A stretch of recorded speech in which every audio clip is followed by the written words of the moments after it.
Ito yung mga players na nasa top ranking para sa West heading bound pagpasok ng 2025 to 2026 NBA season. Base mismo to mga pare ko sa nilabas ng NBA official. Nakabase ang mga media ngayon sa nagiging takbo ng Western Conference at sinasabing halos lahat ng mga superstar ngayon at mga top players nasa Western na at ang team nakakatapos lang mag-champion ngayong season. Etong top 1 team pa rin ngayon na contender sa Western ng OKC. Kaya ngayon papalapit na ang bagong season, yung mga analyst, mga insider mas nakatuon yung pansin dito sa Western, lalo na sa mga star players sa bawat team. Kaya nakikita ngayon ang Western overload na pagdating sa mga superstar at star player sa bawat team. Ito yung mga best player sa Western bound na nakikitang magdodomina sa susunod na season, mga star at future superstar na nagpalakas ngayon sa bawat team. Pinangungunahan pa rin yan syempre ni Nikola Jokic. Base ito mga pare ko ulit sa NBA official. Sa 2024 to 25 season, marami ang nagtuturing kay Jokic sa Denver na pinaka-solid na center leader at leading scorer, without knowing mga pare ko na buong karir niya nakapagpa-champion yan sa Denver na walang nakaugnay na star o superstar sa lineup nila. At sa 2024 to 25 season, isang historic triple-double season ang nagawa niyan, kasama ang unang record ng NBA history mula sa triple-double na 30 points, 20 rebounds and 20 assists. At nag-average siya mula sa 29.6 points, 12.7 rebounds and 10.2 assists per game na mismong nakikitang kahit sino mahihirapan magawa ang ginawa mismo nitong si Jokic sa Denver Nuggets, lalo na pagdating sa pagiging elite center. At si Jokic sa Denver Nuggets ang nakikitang high level na center sa West mula pa noong 2021 at mula sa 3 Kia MVP awards siya at sa loob ng 5 magkakasunod na season yan.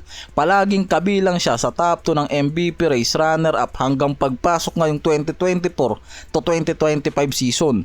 Kaya nga ang NBA.com tinawag siyang undisputed king of the Western Conference sa kabila ng pagkatalo nito sa MVP. Sinundan yan itong si Shai Gilgeous na sariwa pa yung pagiging MVP at championship title around dominance, hindi lang sa pagiging elite scorer kung hindi effective rin to sa pagiging team leader mula sa defense at playmaking. Malawak na impact hindi lang sa stat sheet nakikita kasi kung bakit pumapangalawa yan kay Jokic, kundi pati sa pagiging title contender nito sa OKC.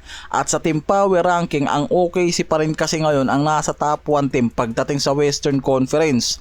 Si SGA ngayon ang nangunguna sa liga sa scoring na may average na 32.7 points per game at may Kia NBA MVP award sa regular season hanggang Western Conference Finals MVP. Siya ang kinilala bilang MVP ng Western Conference Finals mga pare ko matapos mag-lead sa OKC sa finals berth. Si Anthony Edwards sa 2024 to 25 season nakapagtala ng 320 na 3-pointers at siya ngayon ang pinakamataas na nag-average pagdating sa 3-point shooting. Sa season na yan na mga pare ko dahil nag-average siya ng 39.5% 3-point shooting mula sa total na 5 attempts per game.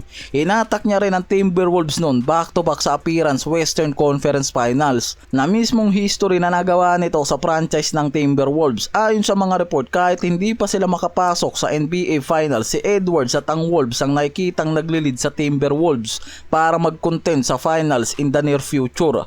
Kasunod niyan itong si Luka Doncic ngayon na nakikitang malaking threat sa Western, lalo na sa naging body transformation nito at nakikitang magandang conditioning sa nangyaring buong summer na to. Sa kabila kasi ng setbacks niya last season, na natili siyang isa sa mga pinakamabisang triple-double threat sa liga.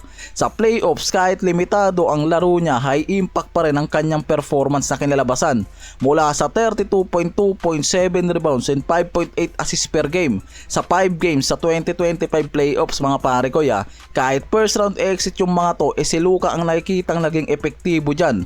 Matapos yung criticize sa kanyang kondisyon, nagbago ang lahat sa ginawa nitong si Luka ngayong offseason. So mailalim yan sa mahigpit na diet, cardio, matrix training at strength regimen. At sa report nakapag-shed yan ng tinatayang 30 to 31 pounds at nagpakita ng fit na katawan sa bagong training video niya. Kaya nakikitang patuloy ang pagiging threat nitong si Luka sa Western Conference. Si Curry ngayon pasok pa rin sa power ranking kahit inabot ng ng injury yan sa playoffs run nila kontra nga dito sa Rockets. Paano pa kung hindi nga inabot ng injury? Siguradong malaki ang pagbabago sa run ng Warriors sa playoffs na nangyari kung merong Curry nga raw sa lineup. Si Curry nag-average pa yan ng 24.5 points, 6 assists, 4.4 rebounds per game sa loob ng 70 games. Patunay lang na maganda at patuloy yung productivity niya at pagiging all-star kasama sa 12 all-star selection kahit inabot ng injury. Meron niyang 39.7 3-point percentage at ang overall field goal niya na umaabot sa 44.8%. Kabilang pa rin siya sa mataas kahit ito ang naging pangalawa sa pinakamababa niyang full season 3-point percentage. Sa buong kariryan niya mga pare koy,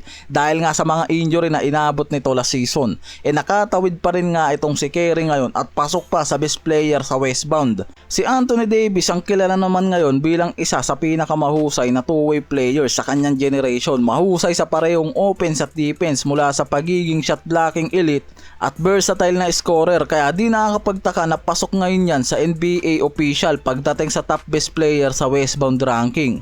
Sa kanyang Mavericks debut noong February 2025, nag-record yan ng 26.16 rebounds, 7 assists at 3 blocks bago siya mag-exit dahil nga sa injury. At ayon mismo sa mga analyst, kung kayang manatili ni Davis sa pagiging healthy, maaaring ito na ang pinakamalakas niyang season. Ang Mavericks hindi tumigil sa trade, dagdag pa yung Cooper Flag at Kyrie Irving, bagamat rehabbing pa kasama ni Daniel Gafford. Lahat nga raw yan nakapaloob na sa plano para mag-compete at maging title contender ng West. Si Kevin Durant ang may scoring milestone na nagpatibay sa legacy niya na nakaabot sa 30,000 career points na pumasok sa ika-8 sa NBA history na nakasungkit ng naturang milestone. Pinasok niya ang exclusive na group kasama sila LeBron, Kareem, Malone, Kobe Bryant, Jordan, Dirk at Wilt Chamberlain. Kasama na rin siya ngayon sa grupo na nakapuntos ng 40 plus points laban sa lahat ng 30 teams sa NBA. Siya lang at si LBJ ang nakagawa nito. Ang pag-trade kay Durant ang tinatawag na significant win para sa Houston Rockets dahil sa value na natanggap ng Rockets laban sa binigay nilang asset. Dahil nakikitang nanatili pa rin sa pagiging elite scorer ang team na to at tumaas palalo yung tsansa sa pagiging champion contender para sa Western Conference mga pare koy. Ang Houston, since nang matrade dito si KD, nakikita nga na mas tumaas ang porsyento na magiging contender to para sa West hanggang sa Eastern. Hindi bumabagsak ang numbers and performance itong si KD kahit papasok na yan sa 18th NBA season niya at nananatiling prolific at efficient si KD pagdating sa pagiging elite scorer at nakikita siya mismong kipis ng Rockets at naniniwala yung mga insider at analyst na kasama siya lalo na magiging contender ang Rockets ngayon, isang elite scorer sa kanyang leadership aura.